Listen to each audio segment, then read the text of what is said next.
Today we are in a different place. I felt like the background in my living room, even though it's really comfortable in there, I just felt like it wasn't very interesting to look at, especially since I'm just sitting here yapping. So I decided to try and set up next to my bookshelf, naturally. I think soon I am going to be doing like a bookshelf unhaul tour reorganizing video. I think that would be fun.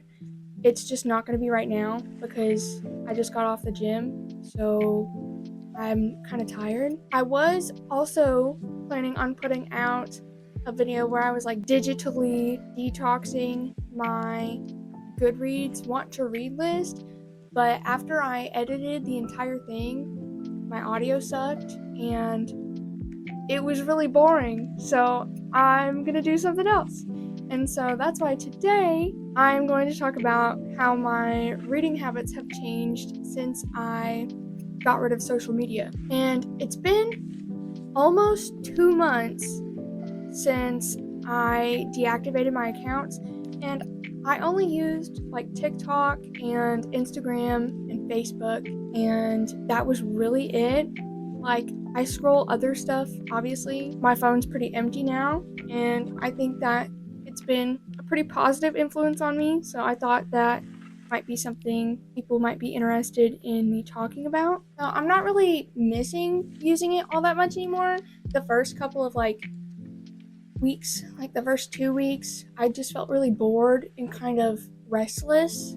But I think I've been able to kind of fill my time a little bit better and a little bit more intentionally. The only thing I really miss is sending memes to my sisters and to my friends. One of my friends has been screen recording her memes and sending them over to me, which is really sweet, but it sucks that I can't really reciprocate that. But my screen time has gotten a lot shorter. I still have I'm part of a couple of Discord groups in the bookish communities, because my book clubs, but I'm also on Substack. I haven't published anything yet, but I've kind of just been using that as my scrolling mindless app, because I still get the urge to just untap my brain a little bit, but I think it's a little more good for me to be reading essays and stuff that I find interesting on there instead of just watching short form content. And then I also still use YouTube,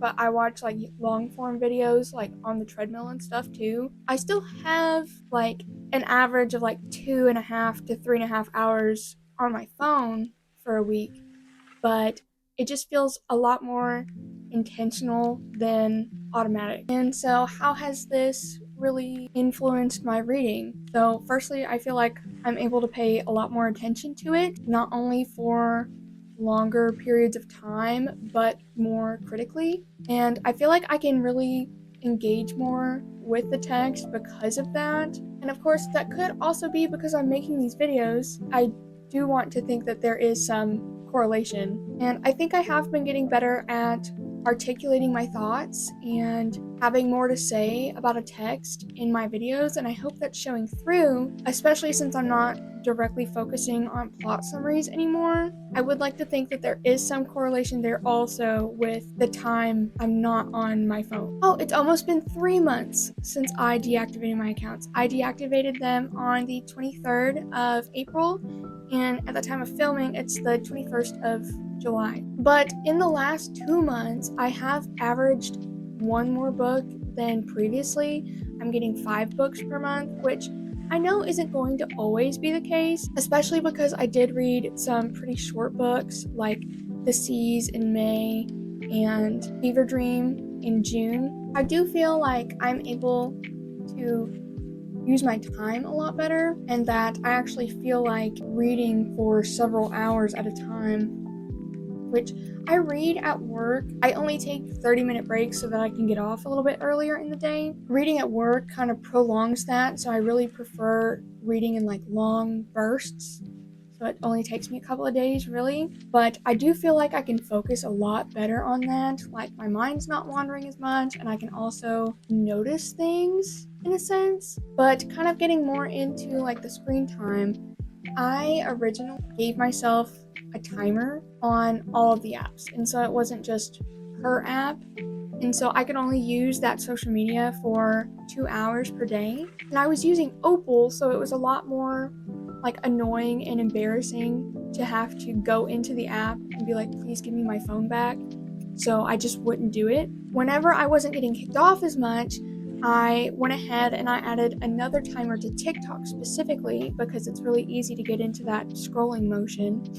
And it kind of put a pop up every 20 minutes or so on there, which I say or so because I really don't feel like it was exactly 20 minutes every time. Sometimes I feel like I was on there for a lot longer, but it kind of gave me a better indicator about how much time was passing by and helped me notice how I was using my time instead of just how much. And I can definitely sit with my books a lot better without getting distracted. It really reminds me of when I was younger and I could finish a full book in a day when I had the time to do that. But without the constant notifications and checking my phone, I feel like I'm able to concentrate a lot more deeply. And more recently, I have blocked all non essential notifications from my phone. So I only receive like text messages and phone calls, really. I have to open my phone to like look at any kind of notifications from my email, and I don't get any notifications from like my Discord groups or random regular apps that I have on my phone, which are pretty limited to just things that I need, like my insurance and my credit card payments and stuff like that. I kind of dumbed my phone down, but I can't go all the way because I am very bad with directions and I also really like listening to music, so I can't go straight to the flip phone, unfortunately. I have been able to like leave my phone places.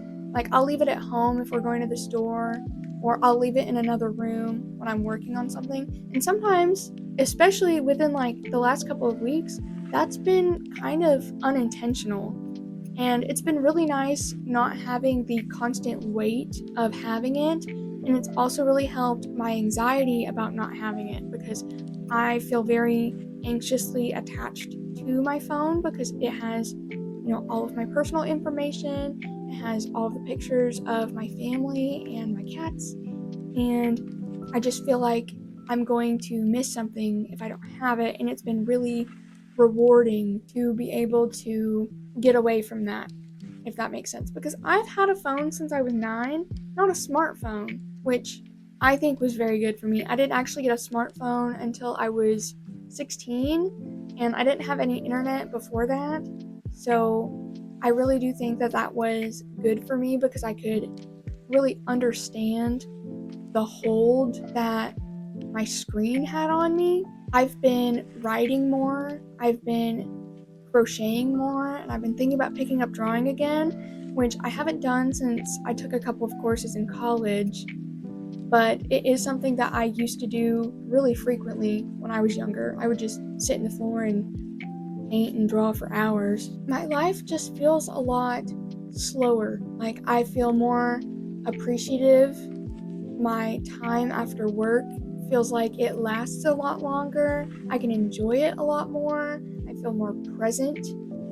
And I just really, really like it. And I know that sounds a little bit redundant because I just said I'm better at articulating myself, but I just really don't know how to explain the feeling except for everything that I've already told you. My reading feels more personal. I feel like I'm not following a lot of media trends and I'm finding out about books more organically, whether it's through like my Discord group's recommendations or if I'm getting it from someone I follow on YouTube. And I think once I get my physical TBR down, hopefully soon, I want to try and go to the library and just pick out my books there like I used to, because I used to spend hours in the library.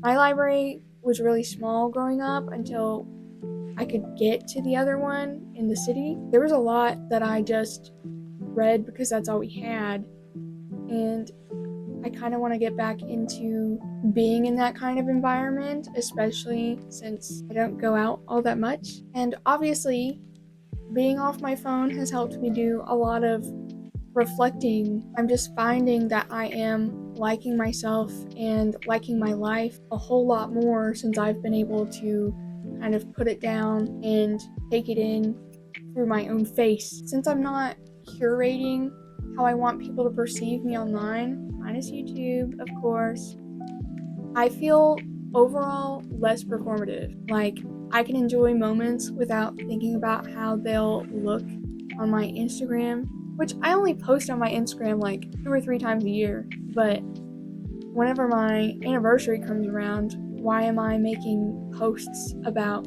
how much I love my husband? It just feels very performative. My pictures are just for me and anyone I want to send them to directly. I really didn't realize how much of my life was tied up into how I'm being perceived by other people, even though when I wasn't trying to perform. So, getting back into the reading part, it just feels overall more immersive and satisfying, and I feel like I retain a lot more of it.